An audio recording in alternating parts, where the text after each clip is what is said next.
Retired lieutenant general Gurmeet Singh बने प्रदेश के 8वें नए राज्यपाल। सीएम पुष्कर सिंह धामी ने दी गुरमीत सिंह को ट्वीट कर बधाई।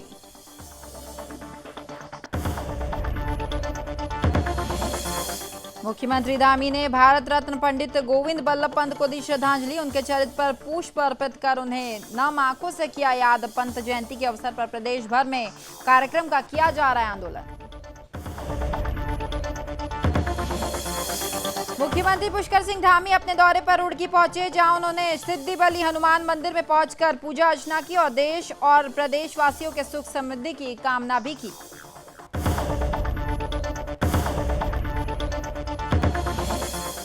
मुख्यमंत्री धामी ने की पुलिस मुख्यालय में पुलिस विभाग की बैठक आयोजित। बैठक में राज्य की कानून व्यवस्था को बनाए रखने, साइबर क्राइम पर रोक लगाने जैसे अहम मुद्दों पर की चर्चा।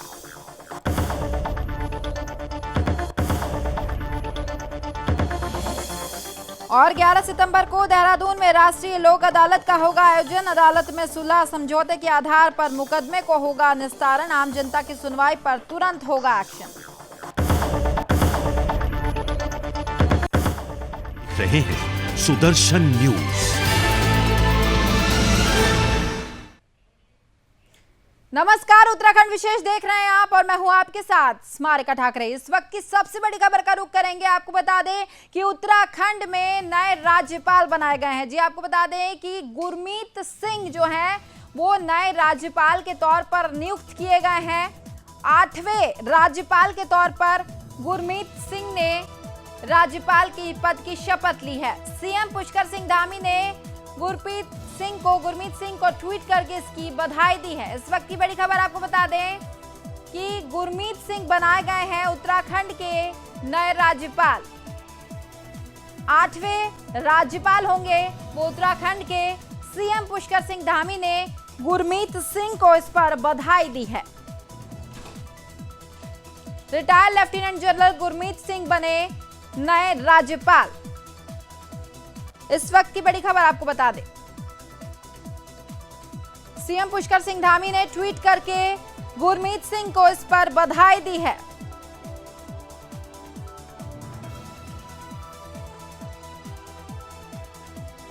आठवें राज्यपाल के तौर पर उन्होंने शपथ ली है और बेबी रानी मौर्य के बाद अब नए राज्यपाल बनाए गए हैं गुरमीत सिंह।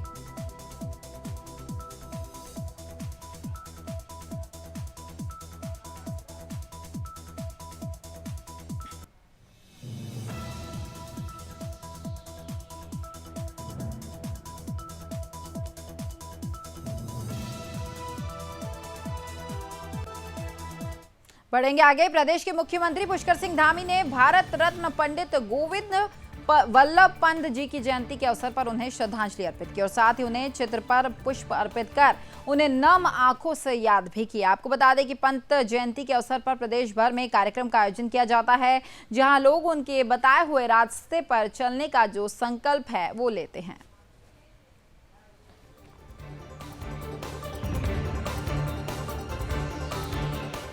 अब खबर देहरादून से है, जहां सीएम पुष्कर सिंह धामी ने पुलिस मुख्यालय पहुंचकर गौरी शक्ति ऐप और पब्लिक आई ऐप को लॉन्च किया है और साथ ही गंगोत्री प्रथम पर्वत शिखर समिट करने जा रहे एसडीआरएफ के पर्वतारोहित दल को फ्लैग ऑफ भी किया है। तो वहीं इस दौरान पुलिस विभाग ने सीएम धामी के सामने विभाग की ओर से किए गए कार्यों और भविष्य में क्या कार्य योजना है उसका प्रस्तुतिकरण भी दिया है। तो वहीं सीएम पुष्कर सिंह धामी ने कहा कि प्रस्तुतिकरण में यह बात भी सामने आई है कि पीएसी के जवान एक स्थान से दूसरे स्थान पर जाने के लिए ट्रैकों में जाना पड़ता है। अब जवानों के आवागमन के लिए बस की व्यवस्था जो है अब करवाई जाएगी।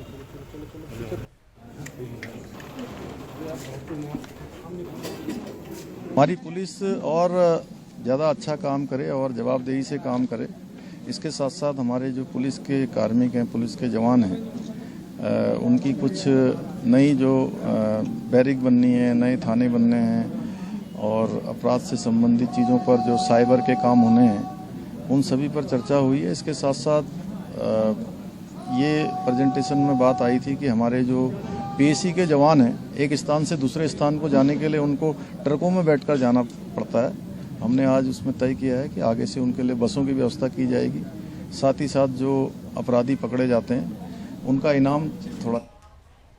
तो वहीं मुख्यमंत्री पुष्कर सिंह धामी ने राजधानी देहरादून के पुलिस मुख्यालय में पुलिस विभाग की एक बैठक की है। बैठक में राज्य की कानून व्यवस्था को बनाए रखने, साइबर क्राइम पर रोक लगाने, पुलिस विभाग की भर्ती प्रक्रिया शुरू करने जैसे अहम मुद्दों पर पुलिस अधिकारियों से चर्चा की गई और पुलिस के कामकाज की समीक्षा भी की गई है। मुख्यमंत्री ने बैठक के बाद कहा कि जल्द ही पुलिस विभाग की रिक्त पदों पर भी भर्तियां शुरू की जाएगी। इसके लिए विभाग स्तर पर जो कसरत है वो भी जारी है।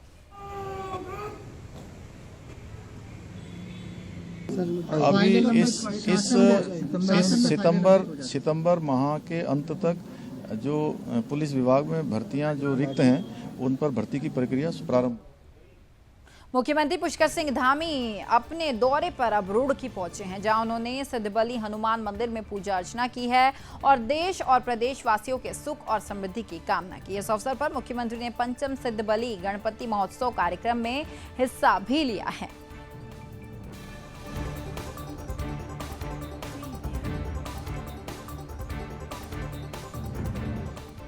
मुख्यमंत्री पुष्कर सिंह धामी ने मुख्यमंत्री आवास में प्रदेश के विभिन्न उद्योगों के मानव संसाधन प्रबंधन से भेंट की है। इस अवसर पर प्रदेश में विभिन्न उद्योगों में आगामी 6 माह में लगभग 25,000 युवाओं को रोजगार देने के संबंध में आपसी संवाद उन्होंने किया, जिसको लेकर परिचर्चा भी आयोजित की गई। तो वहीं मुख्यमंत्री पुष्कर सिंह धामी ने कहा कि हमारा प्रयास है कि जो उद्योग प्रदेश में स्थापित है वे भली भांति चले और ज्यादा से ज्यादा उद्योग राज्य में ही स्थापित हो, जिसके लिए उद्योग के अनुकूल वातावरण बनाए जाएंगे। मैं Alok Pandey, group HR head Jaibalaji industry limited से हूँ। हमारी कंपनी बंगाल बेस्ड कंपनी है और हम लोग यहाँ पे एक इंडस्ट्री लगाने का प्लान कर रहे हैं। उसी को एक्सप्लोर करने के लिए आया हूँ, जिसके माध्यम से यहाँ के लोगों को रोज़गार दिया जा सके। और ये मुख्यमंत्री जी का एक बार बहुत ही माननीय मुख्यमंत्री जी का एक सराहनीय प्रयास है कि यहाँ के लोगों को जो उन्होंने टारगेट रखा हुआ है कि 25,000 लोगों को विदिन 6 मंथ एम्प्लॉयमेंट मिले।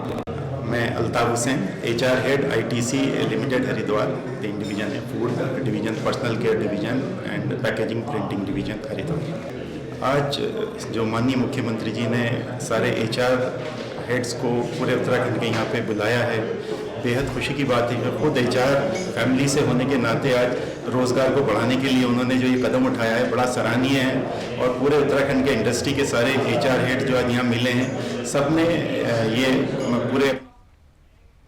तो वहीं देहरादून में राष्ट्रीय लोक अदालत का आयोजन 11 सितंबर को होने वाला है। इस लोक अदालत में सुलह समझौते के आधार पर मुकदमे जो है वो निस्तारित किए जाएंगे। तो वहीं जिला विधिक सेवा प्राधिकरण की सचिव नेहा कुशवाहा ने ये बताया कि इस अदालत में सभी तरह के मुकदमों को निपटाया जाएगा और साथ ही ये कहा कि जो लोग राष्ट्रीय लोक अदालत के माध्यम से मुकदमे का निपटारा कराना चाहते हैं वह ऑनलाइन और ऑफलाइन अपने प्रार्थना पत्र जो है वो दे सकते हैं।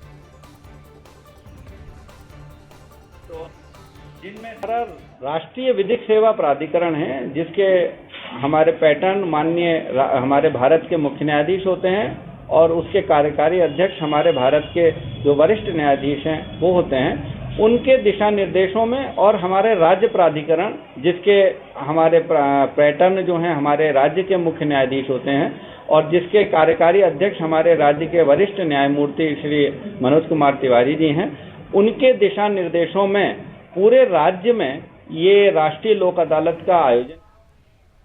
तो वहीं कैबिनेट मंत्री गणेश जोशी ने विधानसभा स्थित कार्यालय में उद्योग विभाग के अधिकारियों के साथ समीक्षा बैठक की। इस दौरान कैबिनेट मंत्री ने विभागीय ओर से संचालित विभिन्न योजनाओं की प्रगति की जानकारी जो है वो ली और साथ ही उन्होंने बार बार निर्देश देने के बाद भी कई योजनाओं का विभागीय और शासन स्तर पर लंबित होने पर नाराजगी जताई है, जिसके चलते उन्होंने सभी अधिकारियों को लंबित कार्यों को तय सीमा के अंदर पूरा करने और योजनाओं को धरातल पर उतारने के सख्त निर्देश दिए हैं।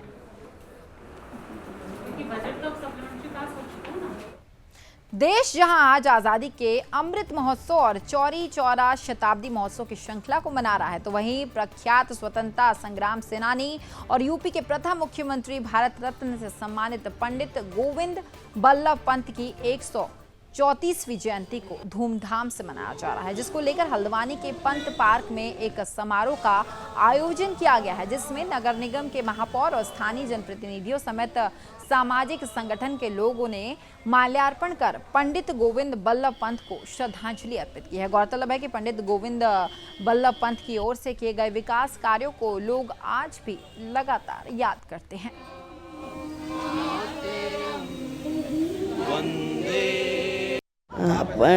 भारत रत्न पंडित गोविंद बल्लभ पंत जी की आज 134वीं जयंती यहाँ पे मनाई जा रही है।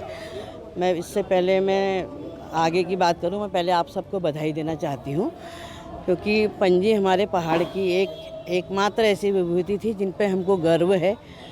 और हर साल हम लोग यहाँ पे भव्य रूप से मनाते थे, लेकिन कोविड के चलते हम लोग कोविड के नियमों का पालन करते हुए, क्योंकि ये आदेश मिला था कि 50 से ज़्यादा लोग यहाँ पे नहीं होने हैं, तो इसलिए हम लोगों ने यहाँ पे केवल माल्यार्पण का प्रोग्राम रखा। तो वहीं बाजपुर के ग्राम महेशपुरा में उस समय एक बड़ा हादसा होते होते रह गया, जब एक तेज गति से जा रहे डंपर ने कार और ई रिक्शा को पीछे से टक्कर मार दी, जिसमें ई रिक्शा चालक गंभीर रूप से घायल हो गया, तो वहीं डंपर चालक वाहन को छोड़कर मौके से फरार हो गया है। विवाद तो तब बढ़ गया जब घायल का भाई पुलिस को शिकायत करने के लिए पुलिस चौकी पहुंचा, तो पुलिस के सिपाही ने घायल के भाई को पीट कर भगा दिया और वहीं डंपर और वाहनों की टक्कर मौके पर लगे सीसीटीवी कैमरे में कैद हो गई। फिलहाल परिजनों और आसपास के लोगों ने घायलों को बाजपुर के सामुदायिक स्वास्थ्य केंद्र में उपचार के लिए भर्ती कराया है, लेकिन चिकित्सकों ने घायल को हायर सेंटर अब रेफर कर दिया है। महेशपुरा में एक एक्सीडेंट हुआ था, जिसमें एक डंपर के द्वारा ओवर स्पीड और रैश ड्राइविंग करते हुए एक कार और एक टुक-टुक को टक्कर मारी है। इसमें टुक-टुक ड्राइवर बुरी तरह से घायल हुआ है और वर्तमान में उसका इलाज सुशीला तिवारी हॉस्पिटल हल्द्वानी में चल रहा है। अभी मामले में कोई तहरीर प्राप्त नहीं हुई है।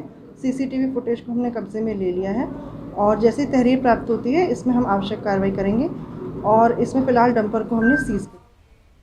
तो वहीं काशीपुर के अवैध कॉलोनाइजरों की नींद अब उड़ी हुई है। प्रशासन की ओर से लगातार की जा रही कार्रवाई से अवैध कॉलोनाइजरों में हड़कंप मच गया है। अब तक 64 कॉलोनाइजर्स को नोटिस जारी के एवज में 34 के खिलाफ प्रशासन ने ध्वस्तीकरण के नोटिस जारी कर दिए, जिसमें से लोगों ने प्रशासन के अनुसार सेंटिलमेंट भी कर दिया है। तो वहीं अब प्रशासन सख्त रवैया अपनाने के मोड में है, जिसके चलते लगातार ही प्रशासन की जेसीबी अवैध कॉलोनियों पर निशाना साधे हुए हैं। प्रॉपर्टी थी आशीष मित्तल जी की बाजपुर रोड पे आलू फार्म के पास। वहाँ पे उनको हम लोगों ने पहला नोटिस जनवरी में दिया था इलीगल प्लॉटिंग के संबंध में।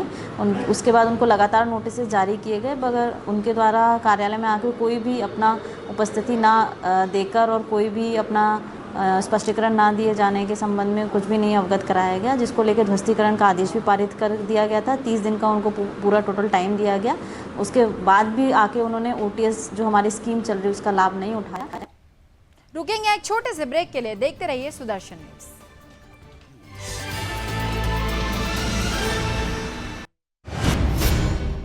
गांव-गांव, शहर-शहर, पूरे प्रदेश में स्वच्छता अभियान चलाया जा रहा है। अब भी पूरी बांह के कपड़े पहने, होगी डेंगू से सुरक्षा। गमले में पानी इकट्ठा न होने दें, नहीं पनपेंगे मच्छर। सोते समय मच्छरदानी लगाएं, होगी मच्छरों से सुरक्षा। पानी की टंकी को ढक कर रखें और नियमित सफाई करें। हाथों को स्वच्छ रखें। पानी को ढक कर रखें और उबाल कर पिएं। मिलकर हम सब करें मच्छरों पर वार। डेंगू, चिकनगुनिया और मलेरिया से सुरक्षित रहे घर परिवार। लक्षण दिखने पर नजदीकी स्वास्थ्य केंद्र पर तुरंत चिकित्सकीय परामर्श लें। स्वस्थ रहने के लिए जरूरी है स्वच्छता। तो आइए हम सब मिलकर स्वच्छता को अपनाएं और डेंगू जैसी खतरनाक बीमारियों को जड़ से मिटाएं। आइए हम सब मिलकर के हर प्रकार के संचारी रोग पर प्रभावी नियंत्रण करने के लिए संचारी रोग के लिए चलाए जा रहे इस अभियान में सहभागी बने और अपने वर्तमान और भविष्य को सुरक्षित रखें। इस पूरे अभियान के प्रति मेरी शुभकामनाएं। 2 गज की दूरी, मास्क है जरूरी।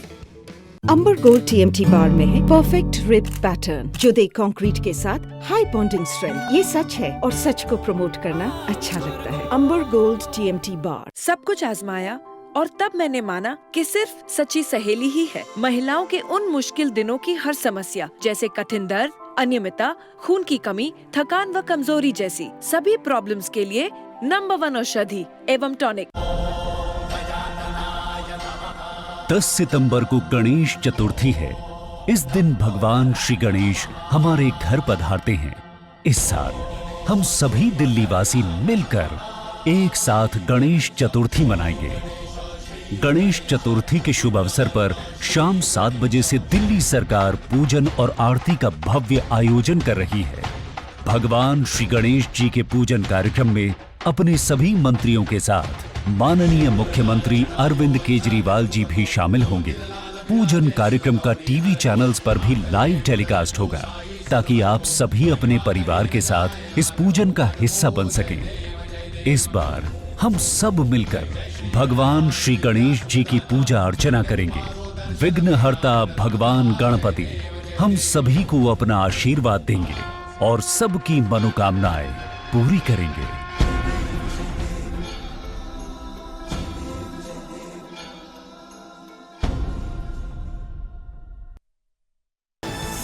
आप देख रहे हैं सुदर्शन न्यूज। तो वहीं बीजेपी के वरिष्ठ नेता और नैनीताल के पूर्व सांसद बलराज पासी का नया पासा किस ओर पड़ने वाला है, इसको लेकर काशीपुर विधानसभा में अब हलचल मची हुई है। पासी का पासा बीजेपी के कई दिग्गज दावेदारों के राजनीतिक समीकरण को बिगाड़ रहा है। जहां एक और वर्तमान विधायक हरभजन सिंह चीमा के चुनाव लड़ने को लेकर अटकलें बनी हुई हैं, तो वहीं दूसरी ओर दावेदारों की लंबी फैसियत तैयार है जो पासी की दावेदारी से बीजेपी नेताओं में खलबली मचा रही है।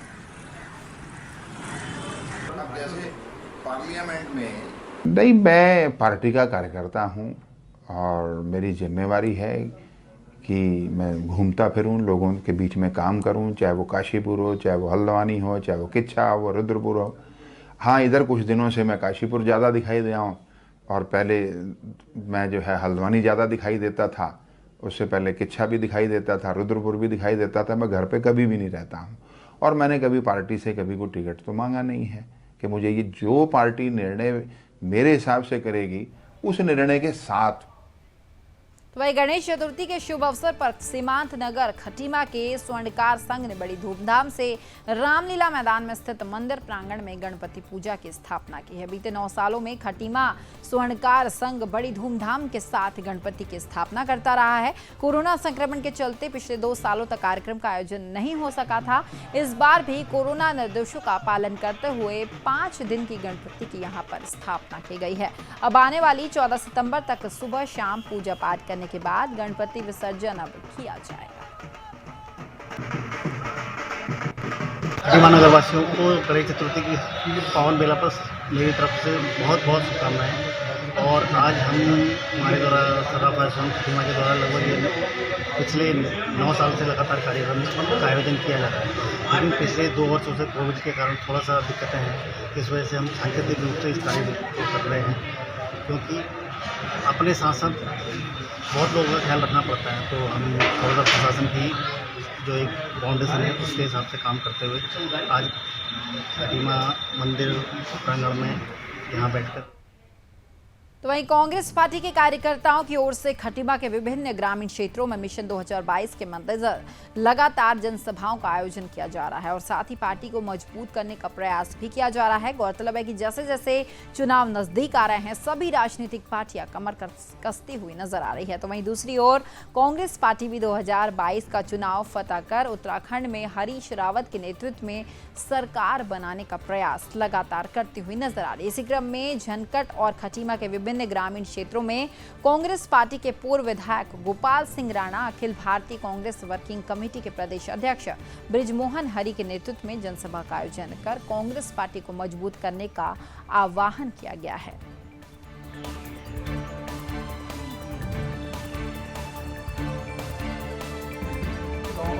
जनसभा कर रहे हैं।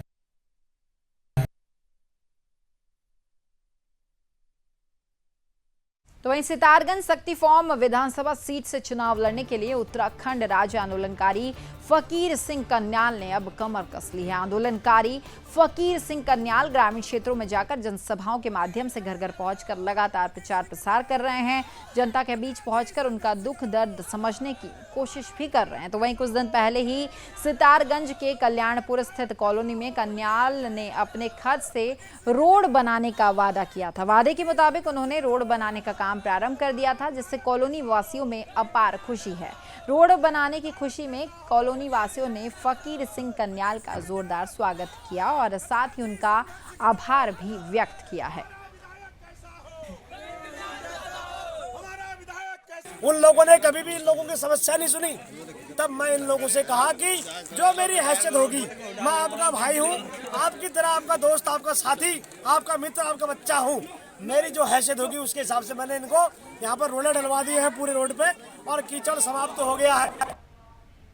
तो वहीं सितारगंज के सिडकुल रोड पर डंपर ने एक बाइक सवार 2 युवक को टक्कर मारकर गंभीर रूप से घायल कर दिया, जिन्हें सामुदायिक स्वास्थ्य केंद्र लाया गया है, जहां डॉक्टर्स ने प्रारंभिक जांच के दौरान एक को मृत घोषित कर दिया और दूसरे की हालत को गंभीर देखते हुए हल्द्वानी के निजी अस्पताल में उसे रेफर किया गया है। ये बताया जा रहा है कि दोनों युवक सितारगंज से सटे गांव पंडरी के रहने वाले थे, जो सिडकुल से अपने घर वापस लौट रहे थे। इसी दौरान दोनों सड़क हादसे का शिकार हो गए।